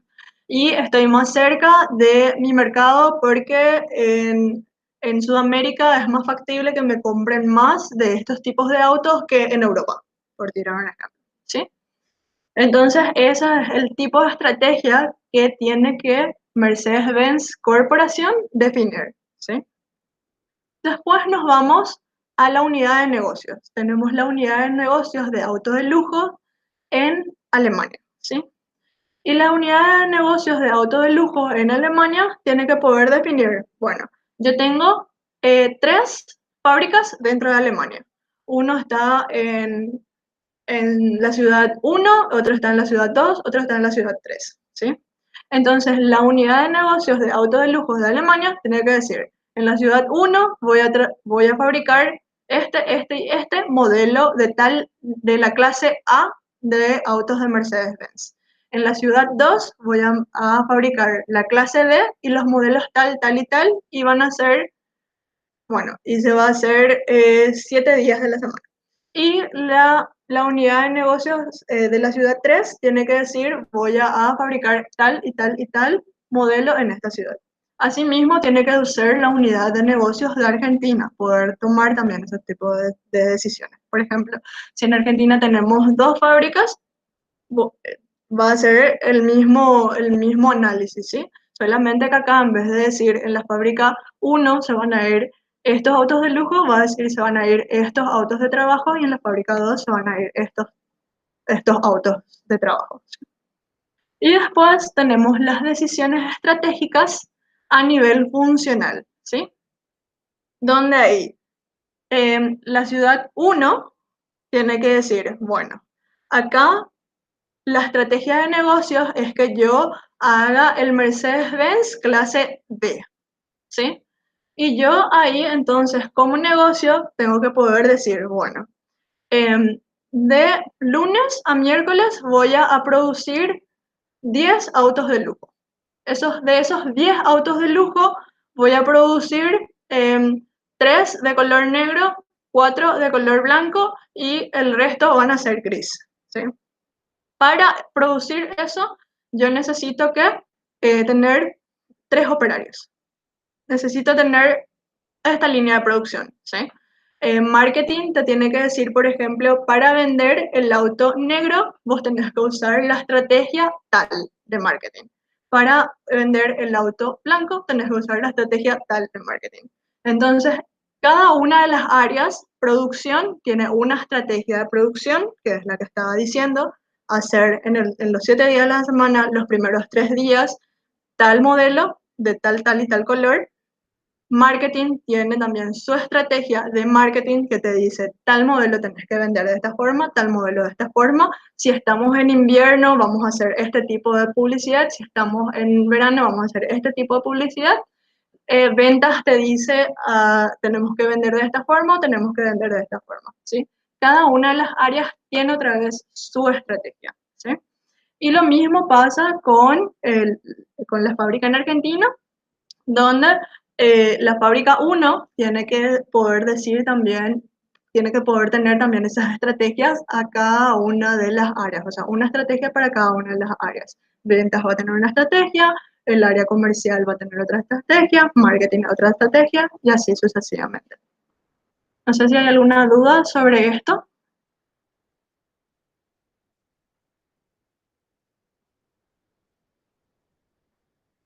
Bueno, entonces lo interesante de la estrategia según Michael Porter es que nosotros, si es que vamos a implementar un nuevo proyecto, es que nosotros podamos definir justamente cuál va a ser la estrategia que vamos a tener a un nivel corporativo, cuál va a ser la estrategia que vamos a tener a un nivel de negocios y cuál va a ser la estrategia que vamos a tener a un nivel funcional, ¿sí?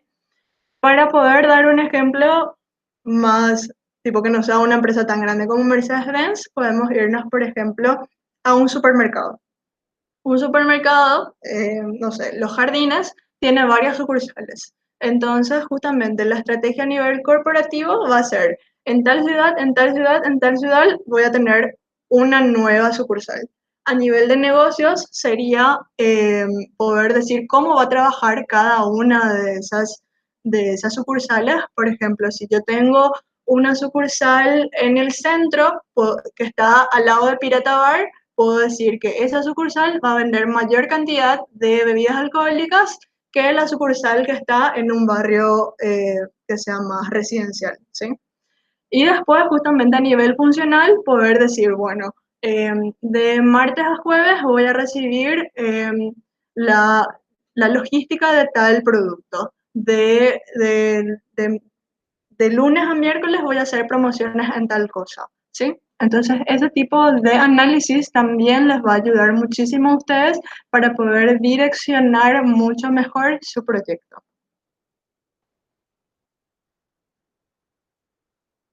No sé si hay alguna duda. No, profe, está súper bien.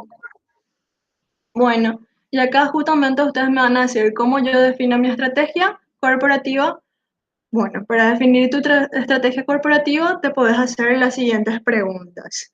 Por ejemplo, Alemania Corporación se preguntó en qué tipo de negocio se debe involucrar la empresa. Una vez que definió que Alemania Corporación se quería involucrar en lo que era autos de lujo o sea, Alemania Corporación definió que se quería involucrar en autos de lujo y también en autos de trabajo.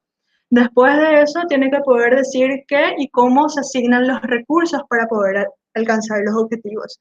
Alemania Corporación tiene tal objetivo de ingresos por año, entonces tiene que poder decir, bueno, en Alemania voy a asignar a todo lo que es el negocio de autos de lujo este presupuesto y a todo lo que es el negocio de autos de trabajo este presupuesto.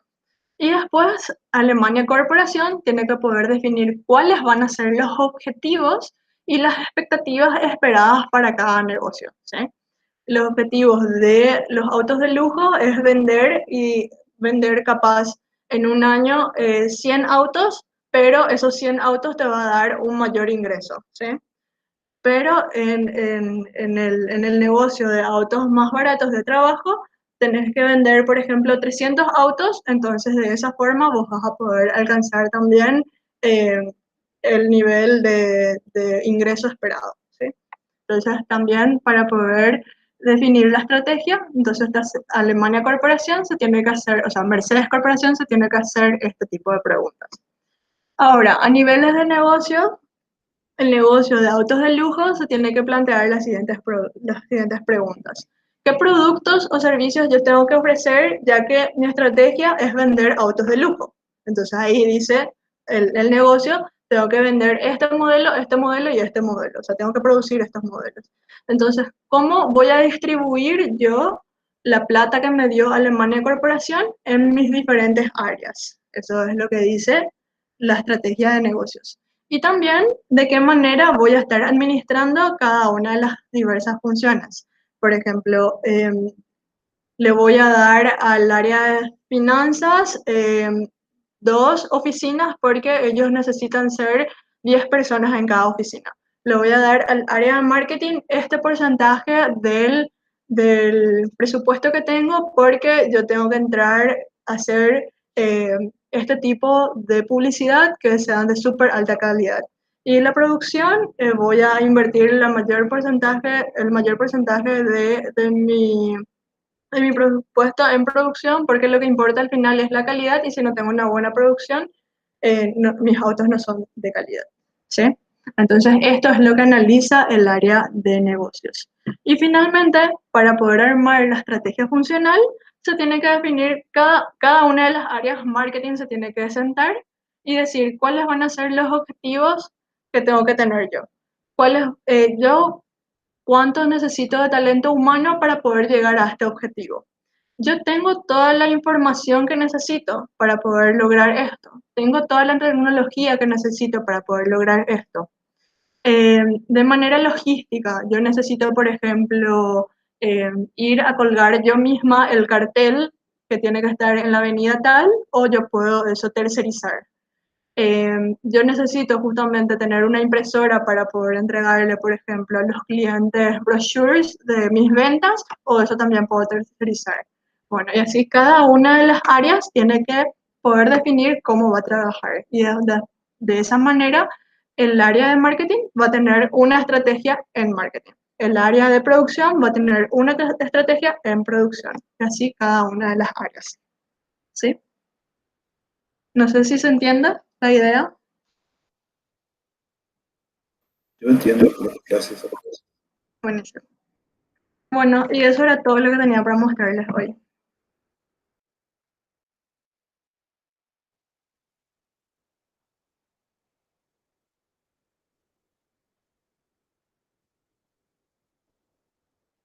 No sé si tienen alguna duda, algo que les gustaría que repase, algo que les gustaría que repita.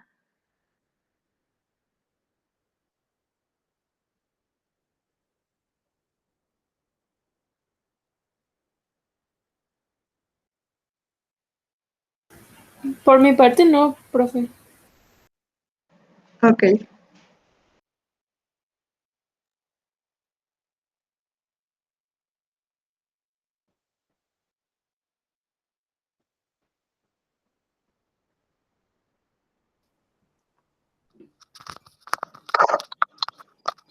Hola, ahí está. Yo me quedé sin micrófono, estaba hablando hace rato. ¿Me escuchan ahora? Te escuchamos. Ah, sí. No, decía que te agradecía, Tamara, por la presentación. Yo creo que hiciste un pantallazo de muchos temas que pueden servir para distintos trabajos que de hecho ya logramos identificar en la primera presentación de los informes 1. La idea es que esta presentación que realizó el día de hoy, Tamara, pueda ser también como una fuente de inspiración o de poder profundizar en ciertos temas y que pueda servir como base también para ciertos estudios que ustedes están trabajando, digamos, de sus distintos proyectos. Entonces, ahí le tenemos obviamente siempre a Tamara a disposición para poder profundizar cualquier duda que hayan tenido. La idea era hacer como un repaso general, ¿verdad? De estas múltiples opciones de análisis, de posicionamiento de estrategia, ¿verdad? Le veo acá conectado a Efren de nuevo. Veo que esta última parte puede servir muchísimo al análisis que ustedes están queriendo hacer de esa empresa desarrolladora que se dedicaba como a la construcción, ¿verdad? Hacer un posicionamiento estratégico y sobre eso evaluar una posibilidad de inversión. Insisto, que la materia es una materia de formulación de un proyecto, pero para la toma de decisión, eso es súper importante, o sea, un proyecto de repente ambiental, por así decirlo, que ya es una ley que muchas veces uno está obligado a realizarlo, no tiene mucho sentido formularlo porque ahí ya no hay como una opción de decisión, por así decirlo, ¿verdad? Ahora sí, si es que yo tengo una ley que de repente me exige algo ambiental y yo estoy buscando como opciones, ¿verdad? De ciertos equipos y máquinas que siempre cumplan los requisitos ambientales, bueno, eso sí es una variable de decisión y ahí yo puedo evaluar alternativas sobre eso, ¿verdad? Entonces, esto me parece importante poder focalizar y que lo tengan bien en claro, ¿verdad? Que todos los proyectos que formulemos en la materia finalmente deberían llevar hacia un análisis de decisión sobre algo, ¿verdad? No necesariamente solamente la formulación, porque si no nos quedaríamos en la formulación y no completaríamos como la parte de evaluación. Así que quería recalcar eso, ¿verdad? Que vayan pensando cada uno de sus proyectos, digamos, en ese sentido. Y bueno, en agradecer nuevamente a Tamara por la excelente presentación, por el tiempo dedicado también en haber recopilado toda esta experiencia que ella nos trae, tanto de su experiencia laboral como de otros cursos y estudios que pudo hacer también durante su carrera. Y, y bueno, yo creo que por hoy esta primera parte podemos ir cerrando. Podemos dejar con Iván, yo sé que él tenía planeado ya dejar como un ejercicio, pero él les puede dar mayor precisión de cómo vamos a avanzar con la parte práctica. Gracias. Gracias, Amílcar. Como saben, a su disposición si tienen alguna duda sobre algo que estuve mostrando hoy o sobre cualquier otro punto que tenga relación con la materia. Gracias a todos. Ok, gracias. Bueno, hola a todos, ¿qué tal? Yo tenía la intención de preparar un ejercicio de costos diferenciales, un ejercicio sencillo, pero era para fijar conocimientos claves y en los que bastantes errores suelen haber en la formulación ya en la parte económico-financiera, económico más que nada, cuando, cuando vamos a elaborar el flujo de caja, ¿verdad? Entonces, quería dar un refuerzo acá, pero yo estoy viendo que son 4 personas y es algo súper, súper, súper importante. Como le digo, es sencillo, pero es un tema que que yo requiero que quede bien fijado en cada uno de ustedes, porque si no vamos a ir repitiendo exposición tras exposición el mismo punto otra vez, ¿verdad?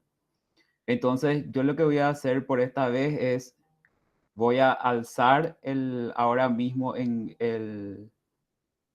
Classroom, es un pequeño material, unas diapositivas que tienen más bien los conceptos básicos y tiene dos ejercicios chiquitos, pero que son muy buenos para empezar fijando conocimientos. Y le voy a poner fecha de entrega para mañana. Y en la clase que viene, si me permiten, Amílcar y Tamara, al empezar, vamos a aclarar todas las dudas que haya sobre eso para que puedan participar todos. Y a los compañeros que están, les quiero pedir si le pueden transmitir eso a los demás y que esto vamos a hacer, o sea, voy a hacer yo ahora por última vez, primera y última, ¿verdad? Y la próxima ya vamos a tener que desarrollar lo que es en el tiempo que tenga que ser y se van ya va a quedar a cargo de ustedes revisar las grabaciones en caso de que no puedan estar, ¿verdad? Pero es importante que tengan en cuenta, por eso les pido si les pueden transmitir de que, bueno, esta es la clase, esta es la oportunidad para aclarar todas las dudas. Y después si ven la grabación se quedan con dudas, se quedan colgados otra vez después, ¿verdad? Entonces yo voy a alzar el ejercicio ahora para que puedan desarrollar de la manera que a ustedes les convenga. No le voy a asignar puntos a este ejercicio, pero quiero que puedan desarrollar y venir y vamos a aclarar todas las dudas que hay en la siguiente sesión, en unos, espero, 20 minutos, 30 minutos como máximo, ¿verdad? No sé, Amílcar, ¿te parece bien? Sí, por ahí el plazo, en todo caso, ¿verdad? No sé, ¿Quieres no que le sé cuánto tiempo extienda? podría llevar para resolverlo. ¿Quieres que extienda? Como te parezca mejor. El ejercicio es sencillo. Yo creo que en, de 10, 15 minutos sale. Está bien, no hay problema. ¿Algún comentario, chicos?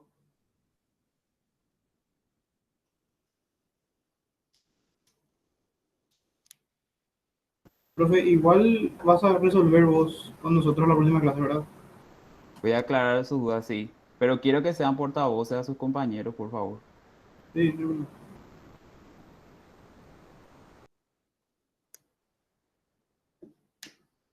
Ok, bueno, si ya no hay nada, voy a alzar la tarea ahora y cortamos. Yo supongo que los que no están ahora presentes van a mirar después la grabación, profe, y creo que es así como se va a hacer. Sí, pero bueno, ya expliqué las razones, ¿verdad? Entonces, vamos a hacer esto por última vez. Igual no es algo que iba a llevar mucho tiempo, pero es un concepto que para mí es clave que quede bien fijo en todos porque, como dije, no queremos estar repitiendo exposición tras exposición que vayan teniendo la misma falta de consideración.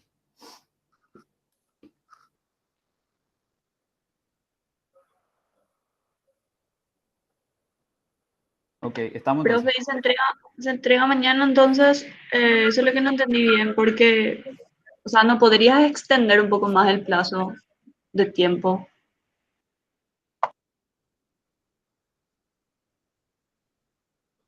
Y puede ser, porque yo no le voy a considerar puntos, lo que quiero es que lo que puedan, si es que están ahora en clases, puedan ir mirando, porque era la tarea de hoy, ¿verdad? La idea Entonces, que aprovechen este tiempo también para resolver, ¿verdad? Entonces, por eso yo creo, exacto, entiendo que es el tiempo limitado que les da también Iván. Y se puede pensar incluso en un punto bonus también para los que resuelvan en ese claro. tiempo.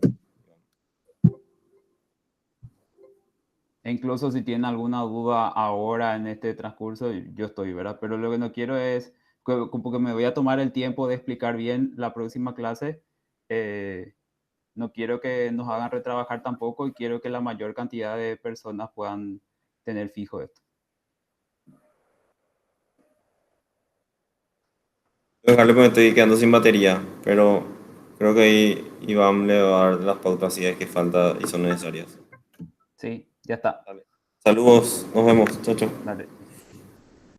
Chao.